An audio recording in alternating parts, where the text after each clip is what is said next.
السلام عليكم ورحمة الله وبركاته. إن الحمد لله نحمده ونستعينه ونستغفره ونعوذ بالله من شرور أنفسنا ومن سيئات أعمالنا. من يهده الله فلا مضل له ومن يضلله فلا هادي له. وأشهد أن لا إله إلا الله وحده لا شريك له وأشهد أن محمدا عبده ورسوله أما بعد. எல்லா புகழும் அகிலங்கள் அனைத்திற்கும் இறைவனாகிய தூணின்றிவான் படைத்த அல்லாஹ் ஒருவனுக்கு உரித்தானதாகும்.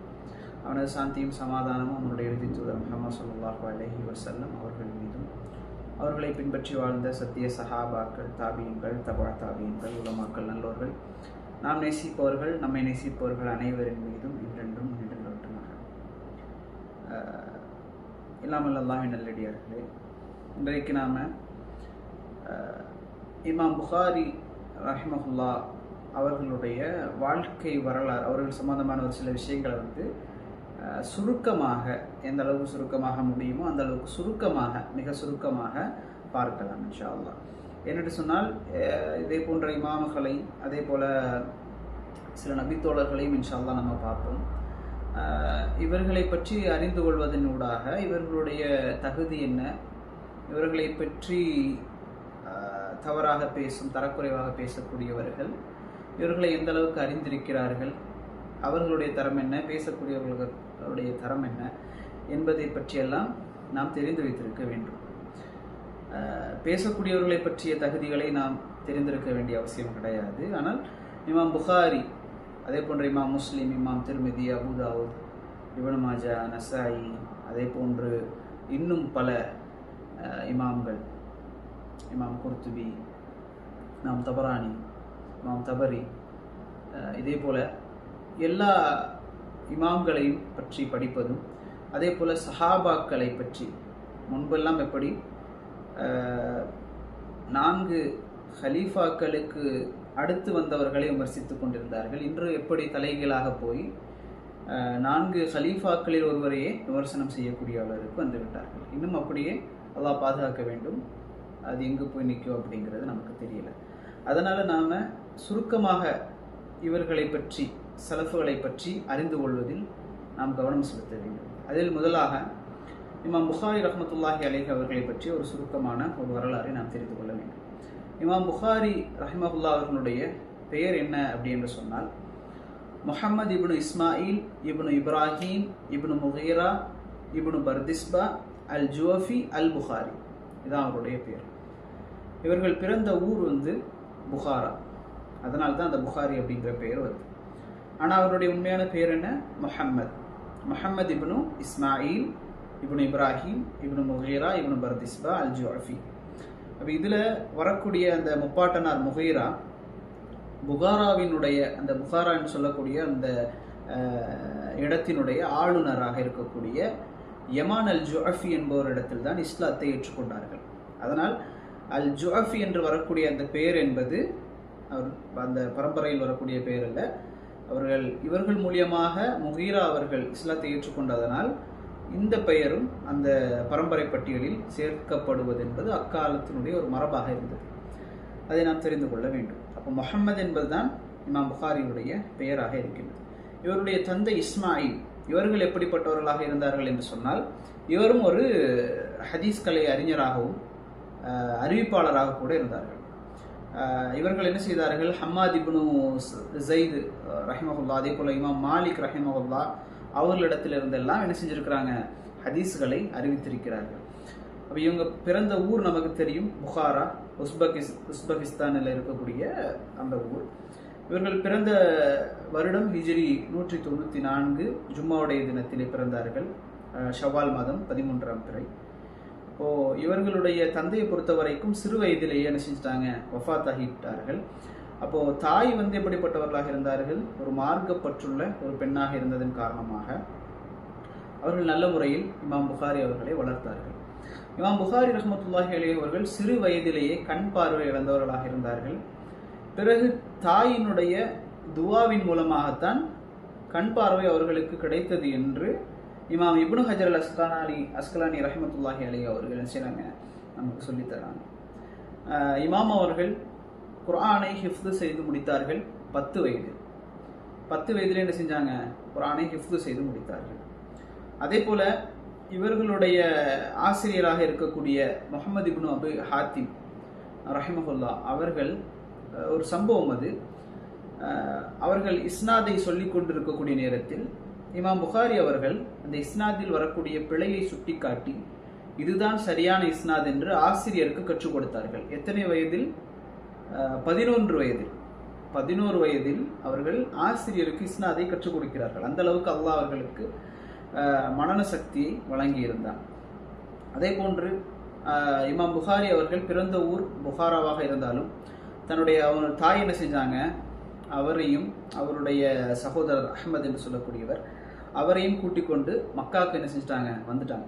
பெரும்பாலும் நீங்கள் அந்த காலத்து அறிஞர்கள், இன்றைய அறிஞர்களை நீங்கள் எடுத்துக்கொண்டாலும் பெரும்பாலும் என்ன செய்வாங்க, மக்காவிற்கும் மதீனாவிற்கும் அவர்கள் என்ன செய்வார்கள், கல்வி கற்பதற்காக வருவார்கள். அது ஒரு பாரம்பரியமாக இருந்து வருகிறது. அப்போ தாய் என்ன செய்தார், சகோதரனை அஹ்மதையும் இமாம் புகாரியையும் அழைத்து கொண்டு மக்காவுக்கு வந்து விட்டார்கள். அப்போது மக்கா, மதீனா, ஹிஜாஸ் இந்த பகுதிகளில் கிட்டத்தட்ட ஒரு 6 வருடங்கள் என்ன செஞ்சாங்க, கல்வியை கற்றார்கள். இமாம் புகாரி தங்களுடைய வாழ்க்கையில் அவங்க பயணித்த தூரத்தை நீங்கள் பார்த்தீங்கன்னு சொன்னால் 14,000 கிலோமீட்டர்கள் பயணித்திருக்கிறாங்க. இது கார்லேயோ ஃப்ளைட்லேயோ அல்லது வேறு எதுலையும் அல்ல. அவர்களுக்கு முடிந்த ஒட்டகம், நடை, இப்படி நம்மளால் கற்பனை செய்து பார்க்க முடியாத தூரத்தை அவர்கள் எட்டினார்கள். ஆனால் இவருடைய ஆசிரியர் இருக்கிறாரே அஹ்மத் இப்னு ஹம்பல் ரஹிமஹுல்லா, அவர்கள் உலகத்தை என்ன செஞ்சாங்க, அந்த முஸ்னத் அஹ்மதை தொகுத்தாங்கல்ல, அப்போ உலகத்தை ஒரு முறை சுற்றி வந்ததாக சொல்லுவாங்க. அப்போது புகாரி ரஹ்மத்துல்லாஹி அலைஹி அவர்கள் எப்படிப்பட்ட ஒரு அறிவுமிக்கவர்களாக இருந்தார்கள் அப்படின்னு சொன்னால், மனன சக்தி எந்த அளவுக்கு இருந்தது அப்படின்னு சொன்னால், ஒரு சம்பவம் நடக்கிறது. எப்படின்னு சொன்னால், கூட இருந்த மாணவர்கள் எல்லோரும் படித்து கொண்டிருக்கிறார்கள். அப்போது ஒரு நாள், 2 நாள், 3 நாள், 4 நாள், இப்படி ஆசிரியர் ஹதீஸ் பாடத்தை எடுத்துக்கொண்டிருக்கக்கூடிய நேரத்தில் 10 நாள் ஆகுது, 15 நாள் ஆகுது, 16 நாள் ஆகுது. 16 நாளாக இமாம் புகாரி ரஹ்மத்துல்லாஹி அலைஹி ஆசிரியர் சொன்ன அந்த ஹதீஸ்களை எழுதி கொள்ளவில்லை.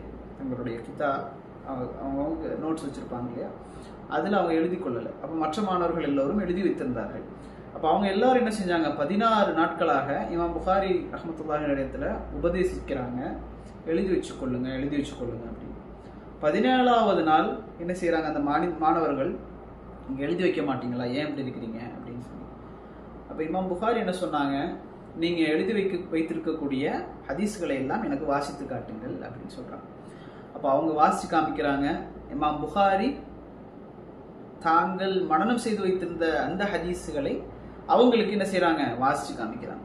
இப்படி வாசித்து காமிக்கக்கூடிய நேரத்தில் இமாம் புகாரி அவர்கள் அந்த சிட்டிங்கில் 15,000 ஹதீஸ்களை அந்த மாணவர்களுக்கு மத்தியில் சொல்லி காட்டுகிறார்கள். அந்த மாணவர்கள் எழுதாமல் விடுபட்ட ஹதீஸுகளையும் இமாம் புகாரி அவர்கள் என்ன செஞ்சாங்க, இஸ்னாதோடு சொல்லி முடித்தார்கள். சும்மா ஹதீஸ்களை சொல்லிட்டு போகிறதில்ல, இஸ்னாதோடு சொல்லி முடித்தார்கள். இமாம் புகாரி ரஹ்மத்துல்லாஹி அலைஹி அவர்கள் வாழ்க்கையில் ஹதீஸ்க்காக மட்டும் 1080 ஆசிரியர்களிடத்தில் என்ன செஞ்சிருக்கிறாங்க, பயின்றிருக்கிறார்கள். அதில் மிக முக்கியமானவர் தான் நமக்கு தெரியும் இமாம் அஹ்மத் இப்னு ஹம்பல் ரஹிமத்துல்லாஹி அலைஹி, அதே போல் அலி இப்னு மதனி ரஹ்மத்துல்லாஹி அலைஹி. அப்போது இமாம் புகாரி அவருடைய மாணவரை நீங்கள் எடுத்துக்கிட்டிங்கன்னா மிக முக்கியமான மாணவர்கள் ஒருவர் ஃபர்பஹாரி ரஹ்மத்துல்லாஹி அலைஹி. அவர்களுடைய அந்த கிதாபு தான் நம்மளிடத்தில் இருக்கிறது.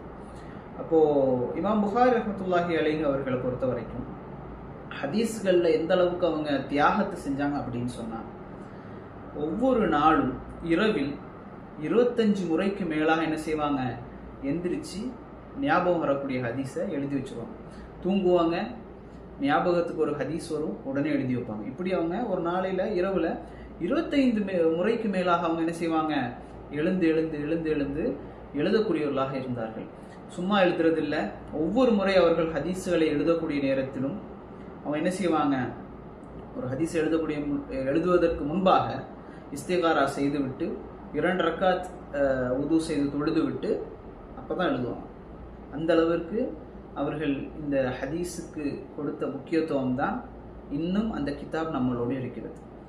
அதே போல பாருங்க, சஹி புகாரி என்ற அந்த கிதாப் நம்ம கிட்ட இருக்கிற அந்த புத்தகத்தை 16 வருடங்களாக இமாம் அவர்கள் தொகுத்திருக்கிறார்கள். அவர்களிடத்தில் இருந்த அந்த மிக சிறப்பான ஒரு அம்சம், இந்த புகாரிக்கு கிடைத்த மிக சிறப்பான அம்சம் என்ன அப்படின்னு சொன்னா, இமாம் முஸ்லிம் ரஹ்மத்துல்லாஹி அலைஹி சிறந்தவர்கள், அதில் என்ற மாற்று கருத்தும் கிடையாது. அவர்கள் ஒரு தரத்தை வைத்திருந்தார்கள். இவர்களுடைய தரம் என்ன அப்படின்னு சொன்னா, 2 இஸ்னாதுக்கு மத்தியில் வரக்கூடிய நபர்கள் சந்தித்திருந்தால் தான் என்ன செய்வாங்க, அந்த ஹதீஸை சஹீஹாக்குவாங்க. இமாம் முஸ்லிம் ரஹ்மத்துல்லாஹி அலைஹி அவங்க 2 நபர்கள் சந்திப்பதற்கு வாய்ப்பு இருக்கிறது, சந்தித்திருப்பார்கள் என்று இருந்தால் அதை கொண்டு வருவாங்க. இப்போ இதுதான் ஒரு தனித்துவமான ஒரு விஷயமாக இமாம் புகாரி ரஹ்மத்துல்லாஹி அலைஹி அவரிடத்தில் இருந்தது. அதே போல இமாம் திர்மிதி ரஹ்மத்துல்லாஹி அலைஹி அவங்க சொல்றாங்க, இமாம் புகாரி ரஹ்மத்துல்லாஹி அலைஹி அவங்களிடத்தில் இல்லத் பற்றின அறிவு என்பது அதுல சிறந்தவர்களாக இருந்தார்கள். இல்லத் என்பது அந்த ஹதீஸினுடைய ஒரு நுணுக்கமான அறிவு. அந்த அறிவை அறிந்தவர்களில் இமாம் புகாரி சிறந்தவராக இருந்தார்கள் அப்படின்னு சொல்லி இமாம் திர்மிதி ரஹ்மத்துல்லாஹி அலைஹி சொல்றாங்க. அதே போல நாம பார்த்த ஆசிரியர்கள் பார்த்தோம், இமாம் அஹ்மத் இப்னு ஹம்பல், இமாம் அலி இப்னு மதனி ரஹ்மத்துல்லாஹி அலைஹி. அலி இப்னு மதனி ரஹ்மத்துல்லாஹி அலைஹி அவர்கள் மிகப்பெரிய ஒரு அறிஞராக இருந்தார்கள். அவர்களை பற்றி நாம் தனியாக பார்க்க வேண்டும். அப்படிப்பட்ட ஒரு பெரும் ஒரு அறிஞர் இமாம் அலி இப்னு மதனி ரஹ்மத்துல்லாஹி அலைஹி அவர்களை இமாம் புகாரி பார்த்தார்கள் என்று சொன்னால் என்ன செய்வாங்க, பயந்து அப்படியே அமர்ந்து விடுவார்கள் அப்படிங்கிற செய்தியை நம்ம பார்க்கலாம். அதே போல அல் பிதாயா வ நிஹாயாவில் வரக்கூடிய ஒரு செய்தி, இமாம் முஸ்லி ரஹ்மத்துல்லாஹி அலைஹி அவங்க என்ன செய்வாங்க அப்படின்னு சொன்னால், இமாம் புகாரி ரஹ்மத்துல்லா அவர்களை பார்க்கக்கூடிய நேரத்தில் எல்லாம் கண்ணுக்கு கீழாக என்ன செய்வாங்க, முத்தமிடுவாங்க. அதே போல் அவர்கள் காலை முத்தமிடுவார்கள். அவர்களை என்ன செய்வாங்க, சந்தோஷமாக அவரிடத்தில் பேசுவார்கள், புகழ்வார்கள். இது காலை முத்தமிடுவது என்பது சஜிதா செய்வதல்ல, ஒரு அன்பின் காரணமாக, ஒரு மரியாதையின் காரணமாக, அன்பின் காரணமாக அரபுகளிலிருந்து அந்த வழக்கமாக இருக்கிறது. இன்றும் அவர்கள் என்ன செய்வாங்க, அரபுகள் சந்தித்து கொண்டால் அவர்கள் நெற்றியில் முத்தமிட்டுக் கொள்ளுவார்கள். இப்படியெல்லாம் இருக்கு. அப்போ இமாம் புகாரி ரஹ்மத்துல்லாஹி அலைஹி இவ்வளவு விஷயங்களை செய்திருந்த போதிலும் அவர்களுடைய சொந்த ஊரான புகாரா இருக்கு இல்லையா, அங்கிருந்து அவர்கள் விரட்டப்பட்டார்கள். புகாராவிலிருந்து அவர்கள் விரட்டப்பட்டார்கள். குடும்பத்தை விட்டு அவங்க என்ன செஞ்சாங்க, பிரிந்தார்கள். அவர்கள் எவ்வளவு பெரிய அறிஞராக இருந்தோம், மக்களுக்காக, அந்த மார்க்கத்திற்காக இவ்வளவு விஷயங்களை செய்தும் அவங்க என்ன செஞ்சாங்க, புகாராவிலிருந்து விரட்டி அடிக்கப்பட்டார்கள். வயதான காலத்தில் அவர்கள் பல்வேறு இடங்களுக்கு மாறி மாறி பயணம் செய்து கஷ்டப்பட்டார்கள். இறுதியில் 30 நோன்பு அவர்கள் பிடித்த அந்த நிலையிலேயே பெருநாள் தினத்திலே ஈதுல் ஃபித்ர் என்று என்ன செஞ்சாங்க, இமாம் புகாரி ரஹ்மத்துல்லாஹி அலைஹி அல்லாஹ்வுடைய அழைப்பை ஏற்றுக்கொண்டார்கள், மரணித்தார்கள். இவர்கள் வாழ்ந்த காலத்திலேயே நிறைய அறிஞர்கள் வாழ்ந்தார்கள். நம்ம சொன்னோம் இல்லையா, இமாம் அஹ்மத் இப்னு ஹம்பல், அலி இப்னு மதனி, இவர்கள் எல்லோரும் ஒரே காலத்தில் வாழ்ந்தவர்கள். இமாம் முஸ்லிம், இப்படி பல அறிஞர்கள் அந்த காலத்தில் என்ன செஞ்சாங்க, வாழ்ந்தார்கள். அதில் மிக முக்கியமான ஒரு அறிஞராக இமாம் புகாரி ரஹ்மத்துல்லாஹி அலைஹி அவர்கள் இருந்தார்கள். இப்போ இன்ஷா அல்லாஹ் நமக்கு முன் சென்ற நல்ல அறிஞர்களையும் நல்ல மனிதர்களையும் பற்றி தெரிந்து கொள்வது, மார்க்கத்திற்காக அவர்கள் செய்த நல்ல விஷயங்களையும் கஷ்டங்களையும் நாம் படிப்பதும் நமக்கு வாழ்வுக்கு ஒரு உறுதுணையாக இருக்கும். இந்த அடிப்படையில் எதை கேட்டோமோ அதை செயல்படுத்தக்கூடிய மக்களாக அல்லாஹ் ரப்பல் ஆலமீன் உங்களையும் என்னையும் ஆக்கியருள்வானாக. வாஹிர தவானா அல்ஹம்துலில்லாஹி ரப்பில் ஆலமீன். அஸ்ஸலாமு அலைக்கும் வரஹ்மத்துல்லாஹி வபரகாத்துஹு.